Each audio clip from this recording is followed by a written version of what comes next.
Kannada matrimony ಆಷಾಢ offer. ಈಗ membership ತಗೊಳ್ಳಿ, ಆಷಾಢದಲ್ಲಿ free ಆಗಿ ಯೂಸ್ ಮಾಡಿ.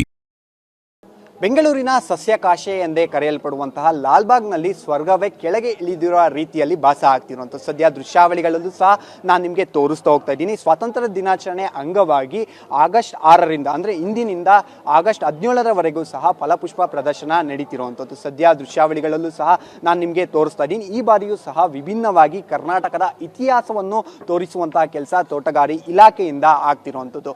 ಯಾಕಂದರೆ ಈ ಬಾರಿ ಗಂಗರ ಸಾಮ್ರಾಜ್ಯ ಅಂದರೆ ಕರ್ನಾಟಕದ ಮೊದಲ ರಾಜಮನೆತನದ ಸಾಮ್ರಾಟವನ್ನು ಸಂಪೂರ್ಣವಾಗಿ ಎಳೆಯಾಗಿ ವಿವರಿಸುವಂತಹ ಕೆಲಸ ಆಗ್ತಿರುವಂಥದ್ದು. ಅದರಲ್ಲೂ ಪ್ರಮುಖವಾಗಿ ಸೆಂಟರ್ ಆಫ್ ಅಟ್ರಾಕ್ಷನ್ ಅಂದರೆ ಬೇಗೂರಿನ ನಾಗೇಶ್ವರ ದೇವಾಲಯ. ಈ ದೇವಾಲಯವನ್ನು ಪ್ರಮುಖವಾಗಿ ಸೆಂಟರ್ ಆಫ್ ಅಟ್ರಾಕ್ಷನ್ ಅಂದರೂ ತಪ್ಪಾಗಲ್ಲ. ಇದರ ಜೊತೆಗೆ ಅವರ ಪ್ರಮುಖ ಆರಾಧ್ಯ ದೈವ ಆದಂತಹ ಸೂರ್ಯ ದೇವ ಅವರ ಪುತ್ಥಳಿಯನ್ನು ಸಹ ಇಲ್ಲಿ ಇಟ್ಟಿರುವಂಥದ್ದು. ಇದರ ಜೊತೆಗೆ ನೀವು ನೋಡ್ತಾ ಇರ್ಬೋದು, ಇಲ್ಲಿ ಪ್ರಮುಖವಾಗಿ 34 ಲಕ್ಷ ಹೂಗಳ ಬಳಕೆ ಆಗಿರುವಂಥದ್ದು. ಅದರಲ್ಲೂ 15 ಲಕ್ಷದಷ್ಟು ಹೂಗಳನ್ನು ಲಾಲ್ಬಾಗ್ನಲ್ಲೇ ಪ್ರಮುಖವಾಗಿ ಬೆಳೆದು ಇಲ್ಲಿ ಅನಾವರಣ ಮಾಡಿರುವಂಥದ್ದು. ಇದರ ಜೊತೆಗೆ ಬೇರೆ ದೇಶಗಳಿಂದನೂ ಸಹ ಬಂದಿರುವಂಥದ್ದು. ಅಮೇರಿಕಾ, ಇಂಡೋನೇಷಿಯಾ ಸೇರಿ 4 ದೇಶಗಳಿಂದನೂ ಸಹ ಸರಿಸುಮಾರು 10 ಲಕ್ಷಕ್ಕಿಂತ ಹೆಚ್ಚು ಹೂಗಳನ್ನು ಸಹ ಇಲ್ಲಿ ಬಳಕೆ ಮಾಡಿರುವಂಥದ್ದು. ಇದರ ಜೊತೆಗೆ ಅಂದರೆ ಗಂಗರ ರಾಜ್ಯದ ಆಳ್ವಿಕೆಯ ಅವಧಿಯಲ್ಲಿ ಏನೇನಿತ್ತೋ ಅದನ್ನು ಸಹ ಎಳೆಯಾಗಿ ವಿವರಣೆ ಮಾಡುವಂತಹ ಕೆಲಸ ಮಾಡ್ತಿರುವಂಥದ್ದು. ಸದ್ಯ ದೃಶ್ಯಾವಳಿಗಳಲ್ಲೂ ಸಹ ನೀವು ನೋಡ್ತಾ ಇರ್ಬೋದು. ನನ್ನ ಎಡಬದಿಯಲ್ಲೂ ಸಹ ನಾನು ತೋರಿಸುವಂತಹ ಕೆಲಸ ಮಾಡ್ತಾ ಇದ್ದೀನಿ. ಈಗಾಗಲೇ ಗಂಗರ ಆಳ್ವಿಕೆಯಲ್ಲಿ ಮೂಡಿ ಬಂದಂತಹ ಅನೇಕ ಸಾಂಸ್ಕೃತಿಕ ಆಗಿರ್ಬೋದು, ಶಿಲ್ಪಕಲೆ ಆಗಿರ್ಬೋದು, ಮತ್ತಿತರ ಎಲ್ಲ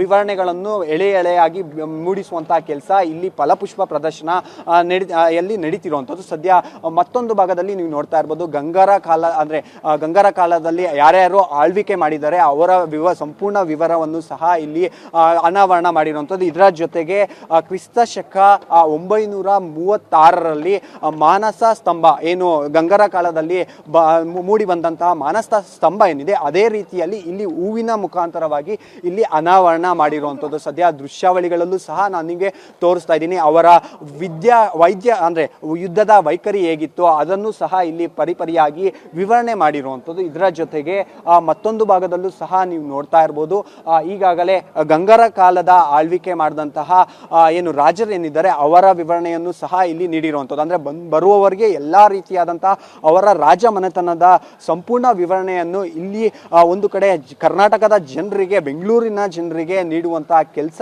ಇಲ್ಲಿಯ ತೋಟಗಾರಿ ಇಲಾಖೆಯವರು ಮಾಡಿರುವಂಥದ್ದು. ಮತ್ತೊಂದು ಭಾಗದಲ್ಲಿ ನೀವು ನೋಡ್ತಾ ಇರ್ಬೋದು, ಅವರ ಅಂದರೆ ಆಗಿನ ಕಾಲದಲ್ಲಿ ಇದ್ದಂತಹ ರೈತರ ವೈಖರಿ ಹೇಗಿತ್ತು ಅದನ್ನು ಸಹ ಇಲ್ಲಿ ಮೂಡಿ ಬಂದಿರುವಂಥದ್ದು. ಇದರ ಜೊತೆಗೆ ಅವರ ಮುಖ್ಯ ಬೆಳೆ ಆಗಿರ್ಬೋದು, ಮತ್ತಿಗೆ ಅವರು ಬಳಸ್ತಿದ್ದಂತಹ ಅನೇಕ ಯುದ್ಧ ತಂತ್ರಗಳಾಗಿರ್ಬೋದು ಅದನ್ನು ಸಹ ಇಲ್ಲಿ ವಿವರಣೆ ಮಾಡಿರುವಂಥದ್ದು. ಇದರ ಜೊತೆಗೆ ವೀರಗಲ್ಲು ಅಂದರೆ ಅವರ ಕಾಲದಲ್ಲಿ ಸಿಕ್ಕಂತಹ ವೀರಗಲ್ಲೇನಿದೆ ಅದನ್ನು ಸಹ ಇಲ್ಲಿ ಅನಾವರಣ ಮಾಡಿರುವಂಥದ್ದು. ಇದರ ಜೊತೆಗೆ ಇಲ್ಲಿ ಮತ್ತೊಂದು ಭಾಗದಲ್ಲೂ ಸಹ ನೀವು ನೋಡ್ತಾ ಇರ್ಬೋದು, ಗಂಗರ ಕಾಲದ ತಲಕಾಡಿನ ಒಂದು ದೇವಾಲಯ ಏನಿತ್ತು ಅದನ್ನು ಸಹ ಅದೇ ರೀತಿಯಾಗಿ ಅಂದರೆ ಅಲ್ಲಿಯ ಕಾಲದ ದೇವಾಲಯ ಹೇಗಿರುತ್ತೆ ಅದೇ ರೀತಿಯಾಗಿ ಇಲ್ಲೂ ಸಹ ಅನಾವರಣ ಮಾಡಿರುವಂಥದ್ದು. ಇದರ ಜೊತೆಗೆ ರಾಜ ಮನೆತನಗಳು ಎಷ್ಟು ಜನ ಆಳ್ವಿಕೆ ಮಾಡಿದ್ದಾರೆ, ಅವರ ಸಾಧನೆಗಳೇನು ಅದನ್ನು ಸಹ ಸಂಪೂರ್ಣವಾಗಿ ವಿವರಣೆ ಮಾಡುವಂತಹ ಕೆಲಸ ಮಾಡಿರುವಂಥದ್ದು. ಸದ್ಯ ದೃಶ್ಯಾವಳಿಗಳಲ್ಲೂ ಸಹ ನಾನು ನಿಮಗೆ ತೋರಿಸ್ತಾ ಇದ್ದೀನಿ. ಮಹಾರಾಜ ದುರ್ನೀತಿ ಮತ್ತು ಅವರ ಜನರೇಷನ್ ಇಂದ ಹಿಡಿದು ಮಹಾರಾಜ 1ನೇ ಶಿವಮಾರ ಅವರವರೆಗೂ ಸಹ ವಿವರಣೆ ಮಾಡಿರುವಂಥ ಅಂದರೆ ಎಷ್ಟು ಶತಮಾನಗಳ ಕಾಲ ಆಳ್ವಿಕೆ ಮಾಡಿದ್ದಾರೆ, ಯಾವ ರೀತಿಯ ಆಳ್ವಿಕೆ ಮಾಡಿದ್ದಾರೆ ಎಂಬುದರ ಪೂರ್ತಿ ವಿವರವನ್ನು ಸಹ ಇಲ್ಲಿ ಜನರಿಗೆ ತಿಳಿಸುವಂಥ ಕೆಲಸ ತೋಟಗಾರಿ ಇಲಾಖೆ ಮಾಡ್ತಿರುವಂಥದ್ದು. ಅದರಲ್ಲೂ ಇಂಡೋನೇಷಿಯಾ, ಅಮೇರಿಕಾ ಮತ್ತಿತರ ದೇಶಗಳಿಂದನೂ ಸಹ 10 ಲಕ್ಷಕ್ಕಿಂತ ಹೆಚ್ಚು ಹೂಗಳನ್ನು ಬಳಕೆ ಮಾಡಿರುವಂಥದ್ದು. ಇದರ ಜೊತೆಗೆ ಮತ್ತೊಂದು ಭಾಗದಲ್ಲೂ ಸಹ ನೀವು ನೋಡ್ತಾ ಇರ್ಬೋದು, ಅಂದರೆ ಗೋಲುಗುಂಬಟ್ಟ ಅಂದರೆ ಇದು ಪ್ರತ್ಯೇಕವಾಗಿ ಗಂಗರ ಸಾಮ್ರಾಜ್ಯದ ಅರಸ ಏನಿರ್ತಾರೆ ಮಹಾಮಂತ್ರಿ ಚಾವುಂಡರಾಯ ಕೆತ್ತಿಸಿರುವಂತಹ ಗೊಮ್ಮಟೇಶ್ವರ ಮೂರ್ತಿ ಇದನ್ನು ಸಹ ಜನರಿಗೆ ಯಾವ ರೀತಿಯಾಗಿ ಅಲ್ಲಿ ಯಾವ ರೀತಿಯಾಗಿ ಅಲ್ಲಿರುತ್ತೆ ಆ ರೀತಿಯಾಗಿ ಸಹ ಇಲ್ಲಿ ಕೆತ್ತನೆ ಮುಖಾಂತರವಾಗಿ ಇಲ್ಲಿ ಜನರಿಗೆ ತಿಳಿಸುವಂತಹ ಕೆಲಸ ಇಲ್ಲಿಯ ತೋಟಗಾರಿ ಇಲಾಖೆ ಮಾಡಿರುವಂಥದ್ದು. ಕ್ಯಾಮ್ರಾ ಪರ್ಸನ್ ರಘು ಜೊತೆ ಅರುಣ್ ಕುಮಾರ್, TV9 ಬೆಂಗಳೂರು. ಕನ್ನಡ ಮ್ಯಾಟ್ರಿಮೋನಿ ಆಷಾಢ ಆಫರ್. ಈಗ ಮೆಂಬರ್ಶಿಪ್ ತಗೊಳ್ಳಿ, ಆಷಾಢದಲ್ಲಿ ಫ್ರೀ ಆಗಿ ಯೂಸ್ ಮಾಡಿ.